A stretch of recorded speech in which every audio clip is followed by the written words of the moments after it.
The for rent sign had been standing in the front yard of the small guest cottage for nearly 3 months when Thomas Riley finally decided to take it down. It wasn't that he needed the money, though his military pension and disability benefits hardly made him wealthy. It was more that he had grown tired of the parade of prospective tenants who came to look at the property and left with polite excuses that barely concealed their discomfort.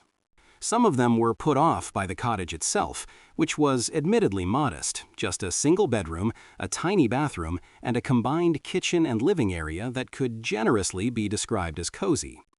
Others seemed uncomfortable with the idea of living on the same property as their landlord, separated only by a shared backyard and a chain-link fence that had seen better days. But most of them, Thomas knew, were put off by him. At 58 years old, Thomas Riley looked exactly like what he was, a man who had spent too many years in places that had left their marks on him. His face was weathered and scarred, the left side bearing the distinctive texture of skin that had been burned and healed imperfectly.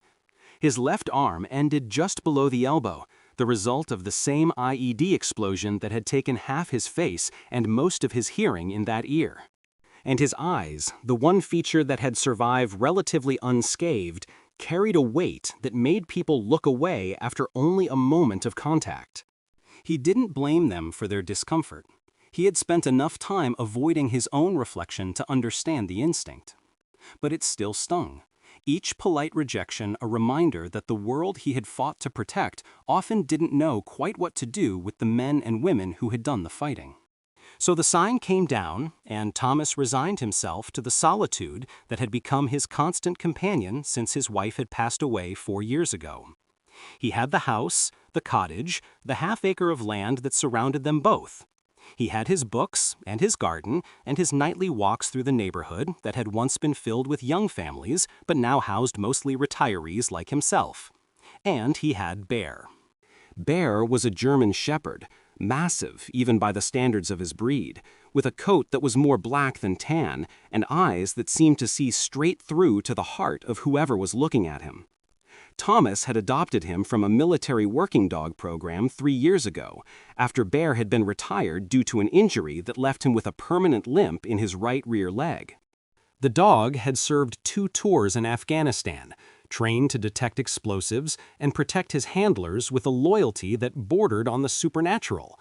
Now he spent his days lying on the porch, chasing squirrels with diminishing success, and keeping Thomas company through the long hours of silence.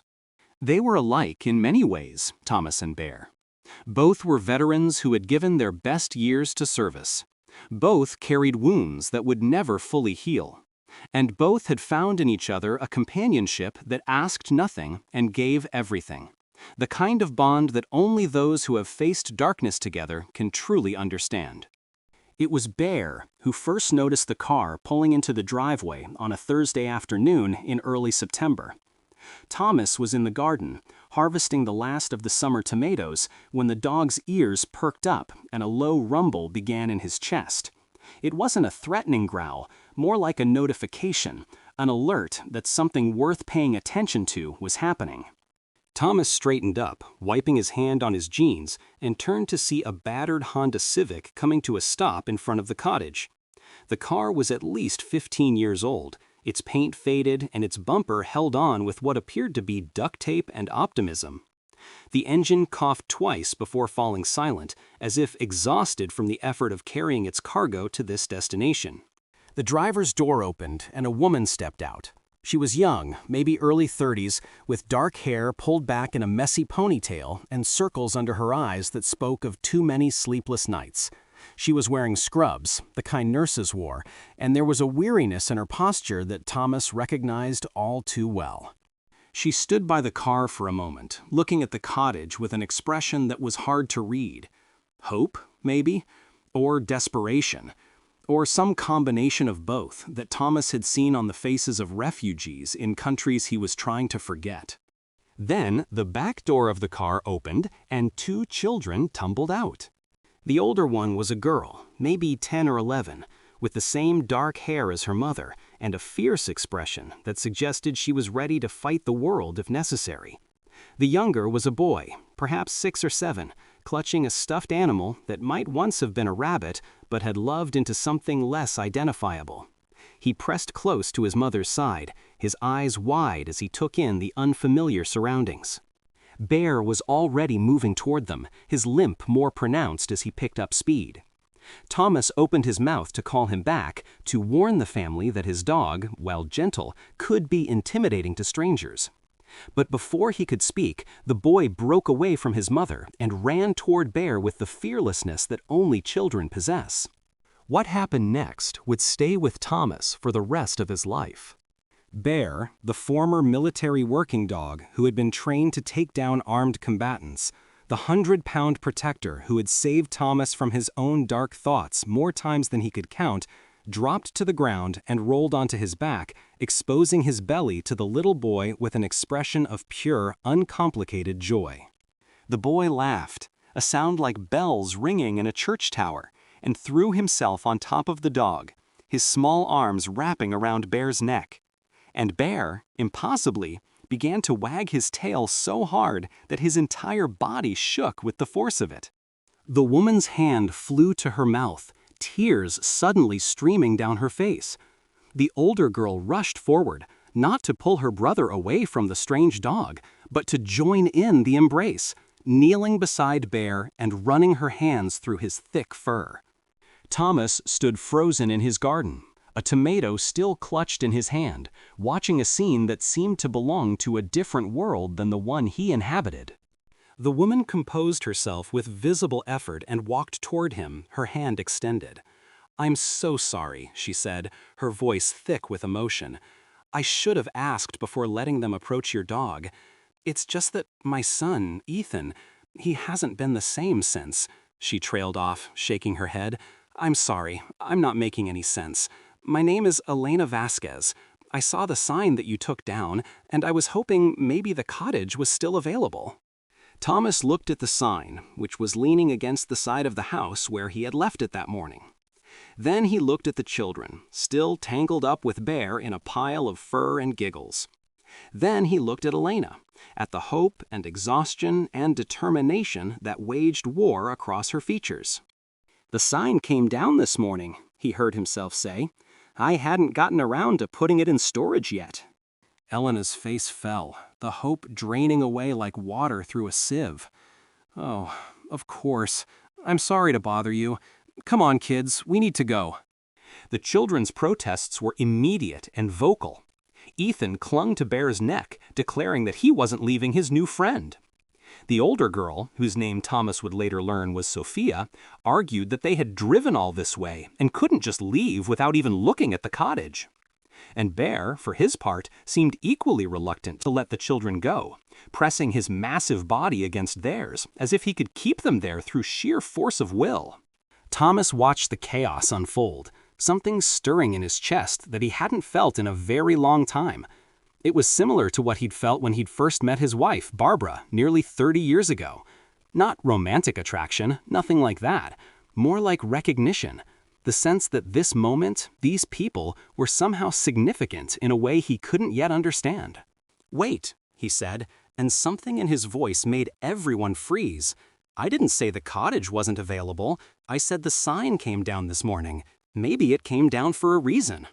He didn't know why he said it. The words seemed to come from somewhere outside himself, guided by an instinct that had kept him alive through 3 combat tours, and might now be steering him towards something equally important. Elena stared at him, her dark eyes searching his face for something. Most people couldn't look at him for long, their gazes sliding away from the scars and the missing arm, as if they were too polite to acknowledge what they saw. But Elena looked straight at him, her expression shifting from surprise to something that might have been understanding. "I should tell you up front," she said slowly, "that I can't pay much. I'm a home health aide, and the hours are unpredictable. I have 2 kids who need to be in school, and I don't have family in the area to help out. Most landlords hear that and show me the door." Thomas nodded, remembering all the prospective tenants who had made polite excuses and never called back. "Most landlords aren't me," he said. "Come look at the cottage. If it works for you, we'll figure out the rest." The cottage was small, smaller than Thomas remembered, now that he was seeing it through the eyes of a family that would have to live there. The bedroom was barely large enough for a double bed, which meant the children would have to share the pull-out sofa in the living area. The kitchen appliances were outdated, the bathroom tile was cracked, and the whole place had the slightly musty smell of a space that had been closed up too long. But Elena walked through the rooms with an expression of wonder, running her fingers along the countertops and peering into closets as if she had discovered a hidden palace. "It's perfect," she said softly. "It's absolutely perfect."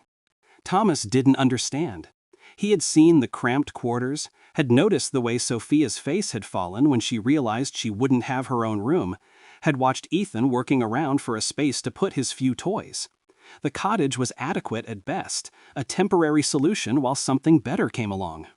But Elena's eyes were glistening again, and when she spoke, her voice was raw with emotion that seemed disproportionate to the humble surroundings. "You don't understand," she said. "We've been living in our car for the past month. Before that, we were in a shelter, and before that, we were in a situation that—" She glanced at her children, who had followed Bear back outside and were playing with him in the yard. "A situation that wasn't safe. This cottage, with its own door and its own bathroom and a place for my kids to sleep, this is more than we've had in a very long time."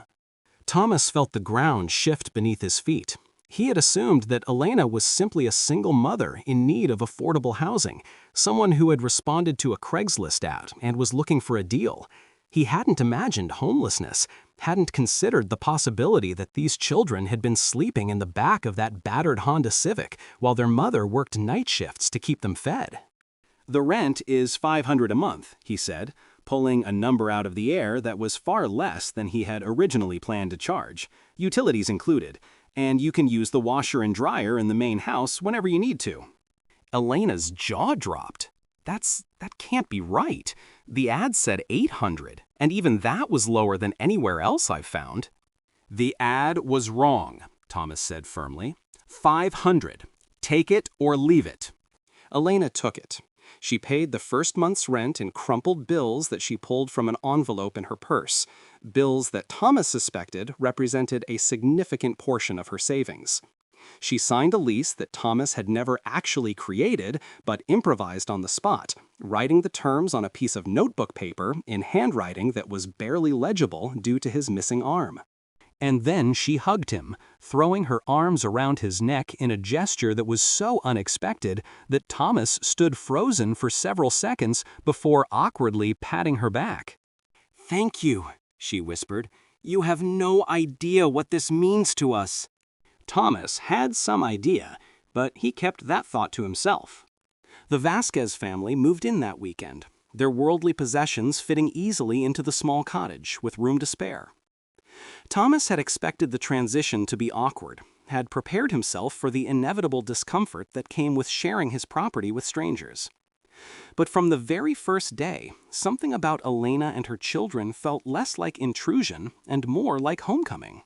Part of it was the children, who had apparently decided that Thomas and Bear were the most fascinating creatures they had ever encountered.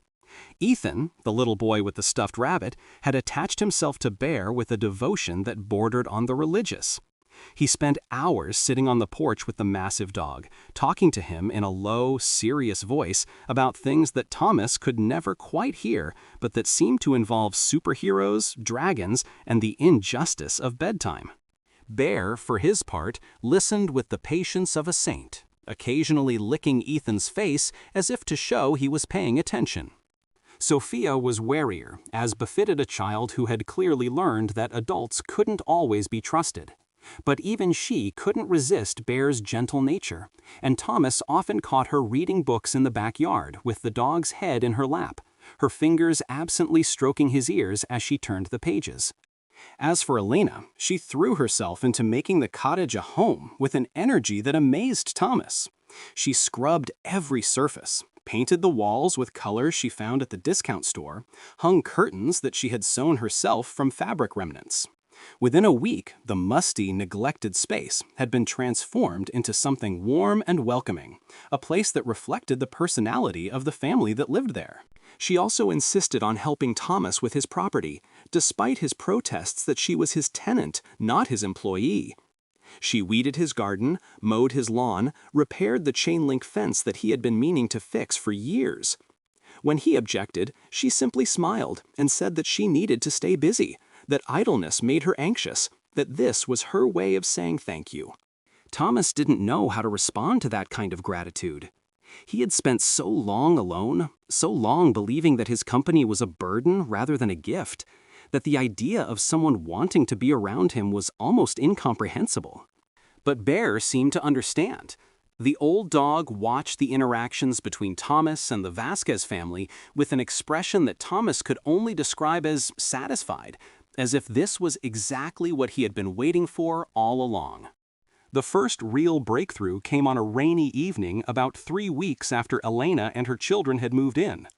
Thomas was sitting on his porch, watching the storm roll across the valley, when he heard footsteps on the stairs. He turned to see Ethan standing there, his stuffed rabbit clutched to his chest, his face pale in the dim light. "Mr. Thomas," the boy said, his voice small, "can I sit with you and Bear?" Thomas nodded, surprised by the request. Ethan usually spent his evenings in the cottage with his mother and sister, doing homework or playing games or watching the small television that Elena had purchased secondhand. But tonight, something was clearly wrong. Ethan climbed into the chair beside Thomas, pulling his knees up to his chest and staring out at the rain. Bear, who had been dozing at Thomas's feet, immediately got up and laid his head in the boy's lap, his dark eyes full of concern. For a long moment, neither of them spoke. Thomas was comfortable with silence, had grown to prefer it after years of living alone. But this silence felt different, weighted with something that needed to be said. "I have bad dreams," Ethan finally whispered, "about the bad man who hurt my mom." Thomas felt his heart constrict. He had suspected that Elena's past contained violence, had seen the signs in her hypervigilance, in Sophia's wariness, in the way they all flinched at sudden noises. But hearing it confirmed, hearing it from the mouth of this innocent child, filled him with a rage that he hadn't felt since his days in combat. "The bad man is gone now," Ethan continued, his voice barely audible over the sound of the rain. "Mom says he can't find us here, but I still see him in my dreams. He's always angry, always yelling, and I can't wake up." Thomas thought about his own nightmares, the ones that still came despite decades of therapy and medication and every coping technique the VA had taught him. He thought about the faces of the men he had killed, the screams of the civilians caught in crossfire, the smell of burning metal and flesh that sometimes still seemed to cling to his skin. "I have bad dreams too," he said quietly, "about things that happened a long time ago, when I was a soldier." Ethan looked up at him, his eyes wide. "You were a soldier? Like in the army?" "That's right. I spent a lot of years fighting in a place very far from here. And sometimes, the things I saw and did there come back to me when I'm sleeping." "What do you do when that happens?" Thomas considered the question carefully. He could give the boy the clinical answer, the techniques that his therapists had recommended over the years, but something told him that Ethan needed something more personal, more real. "I pet Bear," he said simply. "I put my hand on his fur and feel him breathing, and I remember that the bad things are in the past. They can't hurt me anymore, not really. They're just memories, and memories can't touch us if we don't let them." Ethan looked down at Bear, who was still resting his head in the boy's lap, his tail giving slow, steady wags. "Does it work?" "Most of the time. And when it doesn't, Bear stays with me until the sun comes up. He's a very good friend that way." They sat together in silence after that, listening to the rain and watching the storm slowly exhaust itself. When Elena came looking for Ethan an hour later, she found him asleep in the chair, his head resting against Thomas's shoulder, one hand buried in Bear's fur. Something shifted between them after that night. The careful distance that Thomas had maintained began to crumble, replaced by a growing familiarity that felt both terrifying and wonderful. Elena started joining him for morning coffee on the porch, sharing stories about her work as a home health aide and the patients she cared for. Sophia began asking him questions about his military service, her wariness giving way to a genuine curiosity that reminded Thomas of the daughter he and Barbara had never been able to have. And Ethan, sweet Ethan, became Thomas's shadow, following him around the property with Bear at their heels, asking endless questions about vegetable gardening to the mechanics of prosthetic limbs. Thomas found himself opening up in ways he hadn't in years. He told Elena about Barbara, about the cancer that had taken her too soon, about the 4 years of grief that had nearly destroyed him. He told Sophia about the wars he had fought in, carefully editing the worst parts, but still conveying enough to help her understand what sacrifice really meant. And he told Ethan about Bear, about the dog's military service, about the bond that had formed between them when they had found each other at their lowest points. In return, Elena told him about her past. Her ex-husband, Carlos, had been charming and romantic when they had first met, a whirlwind of attention and affection that had swept her off her feet. But the charm had hidden something darker, a need for control that had grown into jealousy, then possessiveness, then violence. She had stayed far too long, she admitted, afraid to leave, afraid of what Carlos would do if she tried. It wasn't until he had raised his hand to Sophia that Elena had finally found the courage to run. They had been running ever since, shelter to shelter, city to city, always looking over their shoulders, always afraid that Carlos would find them. He had tracked them down twice already, appearing at Elena's workplace, waiting outside Sophia's school. Each time, they had packed up and fled, leaving behind whatever stability they had managed to build. "That's why I was so desperate when I saw your cottage," Elena said, her hands wrapped around a cup of coffee that had long since grown cold. "This town is small enough that a stranger would stand out, and your property is set back from the road, hard to find if you don't know where you're looking. It felt safe here. It still feels safe." Thomas understood about safety, about the desperate need for a place where the threats couldn't reach you. He had felt it himself, during those first terrible months after his injuries, when every loud noise had sent him diving for cover, and every unfamiliar face had seemed like a potential enemy. "You are safe here," he said, his voice firm. "I won't let anyone hurt you or your children, not while I'm alive to prevent it." It was a promise that he meant with every fiber of his being. And from the look in Elena's eyes, she believed him. The weeks turned to months, and the months began to approach a year. The Vasquez family became as much a part of Thomas's life as Bear, as the garden, as the morning coffee and evening walks that structured his days. Ethan started calling him Grandpa Tom, a title that made Thomas's eyes sting every time he heard it. Sophia brought home report cards covered in A's and B's, her academic struggles from the years of instability finally giving way to consistent success. And Elena, beautiful Elena, began to smile more often, the shadows in her eyes slowly being replaced by something that looked almost like peace. Bear, too, seemed transformed by the family's presence. The old dog moved with more energy than Thomas had seen in years, his limp less pronounced as he chased the children around the yard. He slept in the cottage as often as in the main house, alternating between Ethan's bed and a spot on the floor beside Elena's door, as if determined to protect everyone equally. Thomas began to entertain thoughts he had long since abandoned, thoughts about family, about belonging, about a future that contained more than just waiting for the end.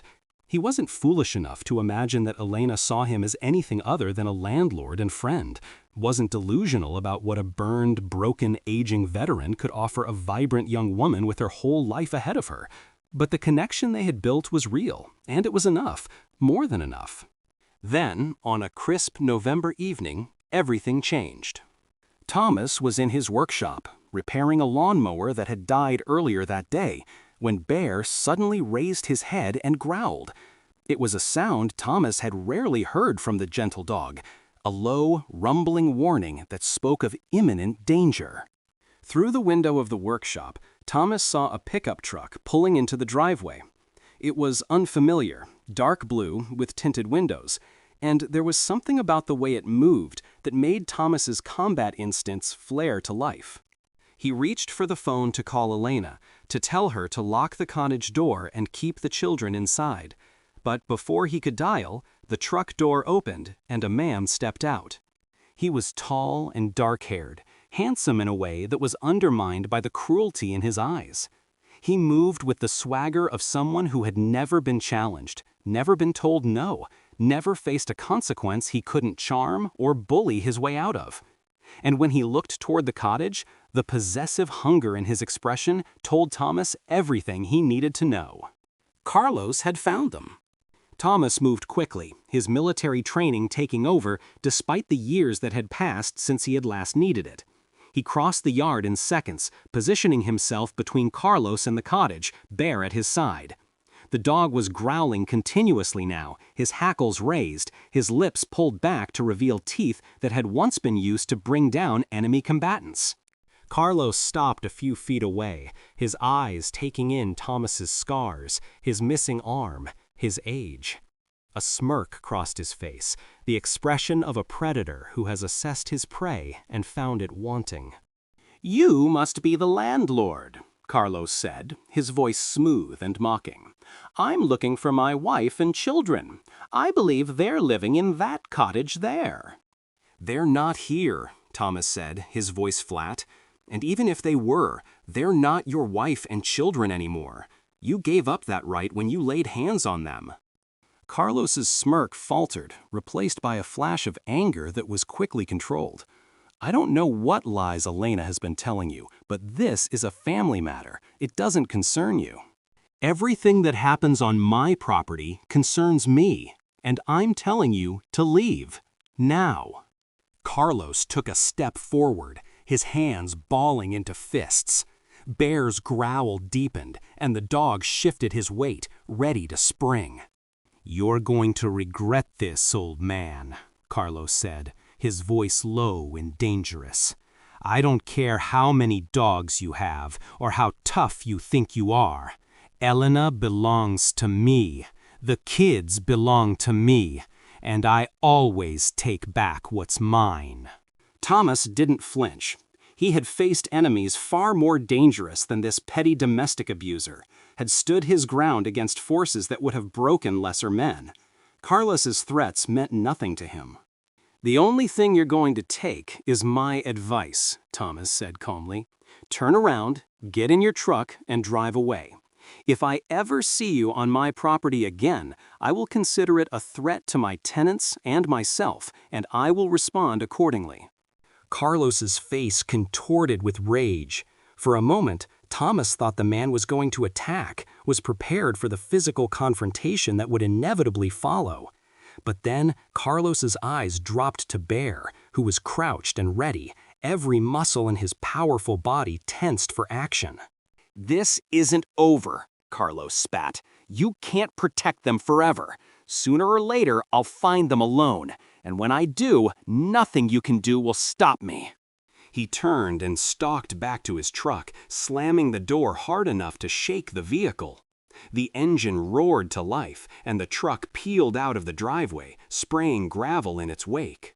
Thomas stood motionless until the sound of the engine faded into the distance. Then, and only then, did he allow himself to breathe. Elena was at the cottage window, he realized, her face pale and terrified. Sophia was beside her, and Ethan was clutched in his mother's arms, his face buried in her shoulder. They had seen everything, had heard the threats, had been reminded that their nightmare was far from over. Thomas walked to the cottage and knocked gently on the door. When Elena opened it, her hands were shaking so badly that she could barely manage the lock. "He found us," she whispered. "I was so careful. I thought we were safe." Thomas guided her to the small sofa, sitting beside her while Bear herded the children to the floor, placing himself between them and the door with an alertness that spoke of his military training. "He won't hurt you," Thomas said firmly. "I won't let him." "You can't be here all the time. Eventually, you'll have an appointment, or you'll be in the house, or you'll be asleep, and he'll come back. He always comes back. Thomas thought about his options. He could call the police, but restraining orders had proven ineffective in the past, as Elena had told him. He could hire private security, but the cost would be prohibitive and the solution temporary. He could encourage Elena to move again, to take the children and run, as she had so many times before. But looking at her face, at the exhaustion and despair that had replaced the peace she had finally found, he knew that running wasn't the answer. There had to be another way. The solution came to him in the middle of the night, as solutions often did for men who had spent their lives solving impossible problems under impossible circumstances. It was risky, unconventional, and potentially illegal, but it was also the best chance they had. The next morning, Thomas made a series of phone calls. He reached out to old military contacts, men and women he had served with who had gone on to various careers in law enforcement, private security, and government service. He called lawyers, veterans advocacy groups, domestic violence organizations. He spent hours on the phone, his voice growing hoarse, his determination never wavering. By the end of the week, he had assembled a network of support that surrounded the Vasquez family like a protective cocoon. A lawyer who specialized in domestic violence cases agreed to take Elena's case pro bono, filing for a more robust protective order and exploring criminal charges based on Carlos's history of abuse. A former Marine, who now ran a private security firm, offered to install cameras and alarm systems on Thomas's property at cost.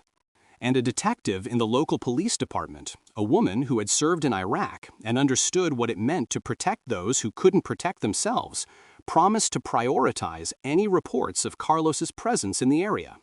But the most important piece of the puzzle came from an unexpected source, Bear himself. Thomas had been a handler in the military, trained to work with dogs who had been bred and conditioned for combat. He knew how to communicate with them, how to direct their instincts, how to bring out abilities that most people didn't know existed.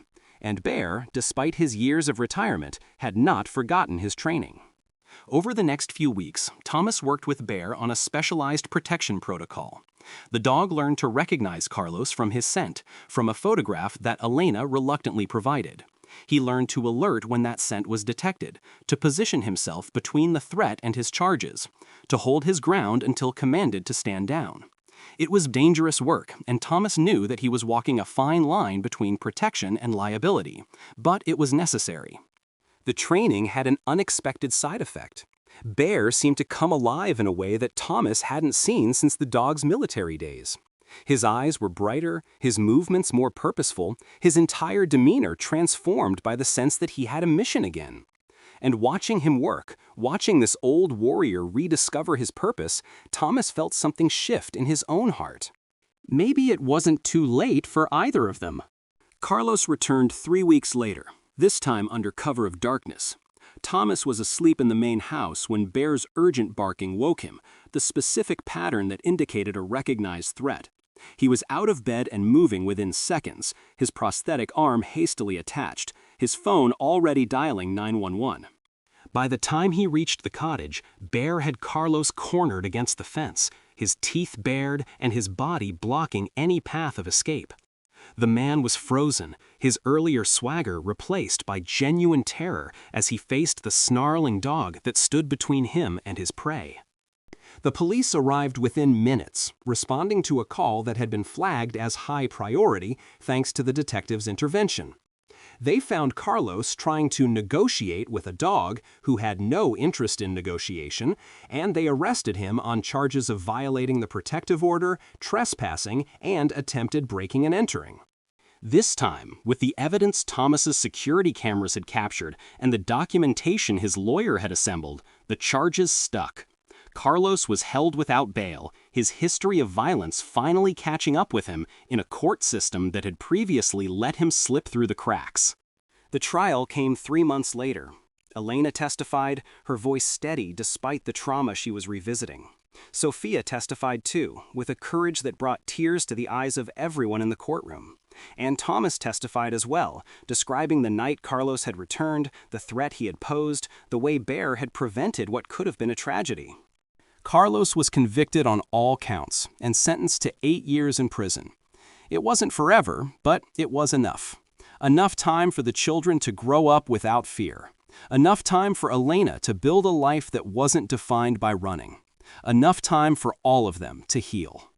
The day of the verdict, Elena came to Thomas with tears streaming down her face, but this time they were tears of joy. "I don't know how to thank you," she said, "for everything you've done, for taking us in, for protecting us, for giving us a chance at a real life." Thomas shook his head. "You don't need to thank me.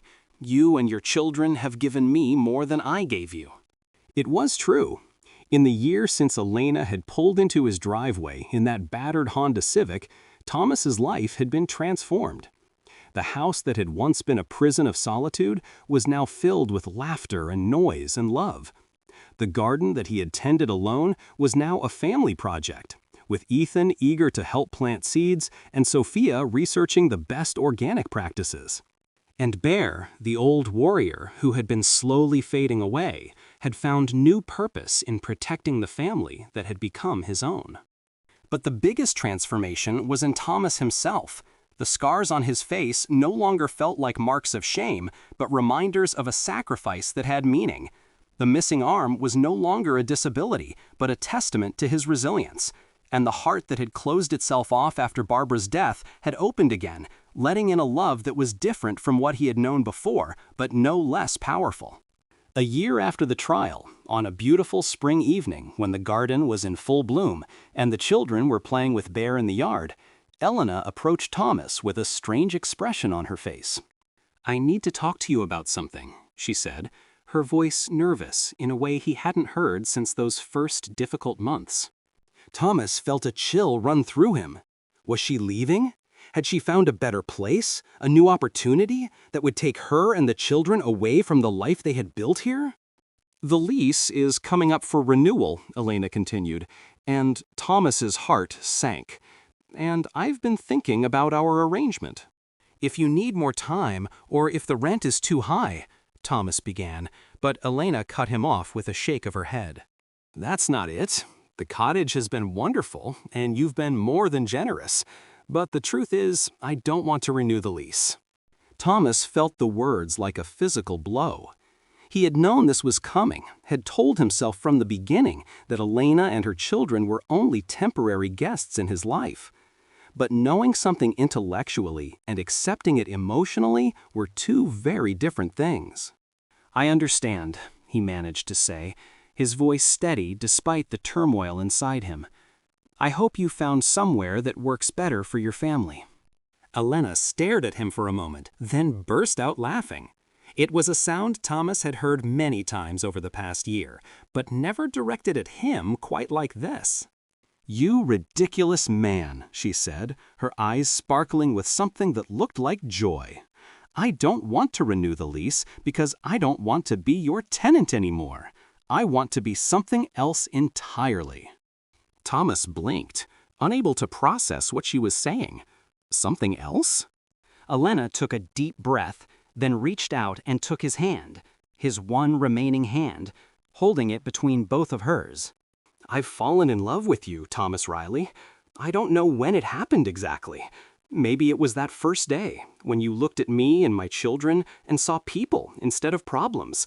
Maybe it was the night Ethan had his nightmare and you taught him how to fight the darkness. Maybe it was the way you stood up to Carlos, or the way you play with Bear, or the way you look when you're working in your garden, so focused and content." She paused, her cheeks flushed, her eyes searching his face for a reaction. "I know this probably sounds crazy. I know you might not feel the same way, but life is too short to wonder what if, and I couldn't let another day go by without telling you how I feel." Thomas stood in silence, his mind racing to catch up with what his heart had known for months. He thought about all the reasons this was a bad idea, all the obstacles that stood between them, the age difference, nearly 20 years, his physical limitations, the scars and the missing limb and the hearing loss, the trauma they had both experienced, the baggage they both carried. But then he thought about the way Elena's smile made him feel, like the sun coming out after a long winter. He thought about the children, about Ethan calling him Grandpa Calm, about Sophia's fierce hugs when she came home from school. He thought about Bear, who had brought them together, and who seemed to understand something about love that Thomas was only now beginning to grasp. And he thought about Barbara, his beloved wife, who had told him before she died that she wanted him to find happiness again, that she didn't want him to spend the rest of his life alone. "I love you too," Thomas said, the words coming out rough and uncertain, rusty from years of disuse. "I think I've loved you since that first day, when Bear rolled over for your son, and you looked at this broken-down old veteran like he was something worth knowing." Elena's face broke into a smile so radiant that it seemed to light up the entire garden. She rose up on her tiptoes and kissed him, a gentle press of lips that held the promise of much more to come. From across the yard, there was a chorus of cheers. Thomas looked up to see Ethan and Sophia running toward them, their faces alight with joy. And behind them, moving at a dignified pace that belied his excitement, came Bear, his tail wagging so hard that his whole body seemed to dance. They came together in a tangle of arms and fur and laughter, this unlikely family that had formed in the most unexpected of ways. Thomas held Elena with his one arm, felt Ethan pressing against his leg, heard Sophia's happy chatter about being a flower girl at the wedding that hadn't even been proposed yet. And Bear pushed his way into the center of the group, as if to claim credit for bringing them all together. Which, Thomas reflected, was entirely fair. The wedding took place 6 months later, in the garden that Thomas had tended alone for so many years and that now bloomed with the love of a family. Sophia was indeed a flower girl, scattering petals with an enthusiasm that left the ground covered in color. Ethan served as ring bearer, the rings tied to Bear's collar because the boy had insisted that his best friend be part of the ceremony. Thomas's former military colleagues attended, many of them meeting Elena and the children for the first time, and immediately understanding why their brother-in-arms had found new purpose in this small family. Elena's co-workers came too, along with neighbors who had watched the transformation of Thomas's property from a lonely bachelor's retreat to a lively family home. The vows they exchanged were simple but profound. Thomas promised to protect and cherish Elena and her children for the rest of his days. Elena promised to stand beside him through whatever challenges lay ahead, to be his partner in every sense of the word. And when the officiant pronounced them husband and wife, the cheer that went up from the assembled guests was echoed by a joyful bark from Bear, who seemed to understand that something wonderful had happened. The reception lasted well into the evening, with dancing and laughter and stories that grew more embarrassing as the hours passed. Thomas, who had spent so many years avoiding social gatherings, found himself at the center of it all, surrounded by people who cared about him and a family that had chosen him just as surely as he had chosen them. As the stars came out and the guests began to depart, Thomas found himself alone on the porch with Bear. The old dog was tired, his movements slow as he settled into his favorite spot at Thomas's feet. But his eyes were bright, and his tail still managed a few weak wags when Thomas reached down to scratch his ears. "Thank you, old friend," Thomas murmured, "for bringing them to me, for knowing what I needed before I knew it myself." Bear huffed softly, a sound that Thomas had learned to interpret as acknowledgement, and closed his eyes. 2 years later, Bear passed away peacefully in his sleep, his head resting on Ethan's bed, as it so often did. The family mourned together, sharing stories about the remarkable dog who had been warrior, protector, matchmaker, and friend. They buried him in the garden, beneath a stone that Elena had specially commissioned, inscribed with the words that Thomas had chosen. "Bear, he led us home." Life continued after Bear's passing, as it always does. Thomas and Elena adopted another dog, a German Shepherd rescue named Sergeant, who seemed to carry some of Bear's spirit in his gentle eyes. Ethan grew into a confident young man who credited Bear with helping him overcome the trauma of his early childhood. Sophia graduated high school with honors and went on to study veterinary medicine, inspired by the bond she had witnessed between her stepfather and his faithful dog. And Thomas, the burned and broken veteran who had once believed he had nothing left to offer the world, found that he had been wrong about everything that mattered. Love had found him when he least expected it, in the form of a battered Honda Civic, a desperate single mother, and 2 children who needed a hero. And Bear, the old warrior who had led them all to each other, had given Thomas one final gift: the knowledge that it was never too late to start again. On quiet evenings, when the house was full of the sounds of family and the garden was rich with the promise of another growing season, Thomas sometimes sat on the porch and remembered that September day when everything changed. He thought about the for rent sign that he had taken down, the decision that had set everything in motion, the strange and beautiful path that had led from loneliness to love. And somewhere, perhaps in a better place, where old soldiers and old dogs watch over those they left behind, he could almost hear Bear's contented sigh, the sound of a mission completed and a life well lived. The story of Thomas, Elena, and the dog that brought them together was shared far and wide, first through local news reports and then through social media posts that touched hearts across the country.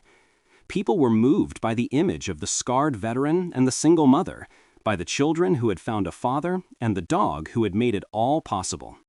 The story reminded them that love could bloom in unexpected places, that family was defined by choice as much as by blood, that even the most broken among us could find healing in connection.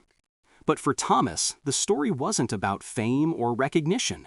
It was simply about gratitude for the chance encounters that had changed his life, for the people and animals who had seen past his scars to the man beneath, for the future that stretched before him now, full of possibility and promise. Every morning, he woke up in a house full of love, and every night he fell asleep with Elena beside him and a dog at his feet. It wasn't the life he had imagined when he was young, before the wars and the injuries and the losses that had shaped him. It was better. It was home. And that, Thomas knew, was the greatest surprise of all.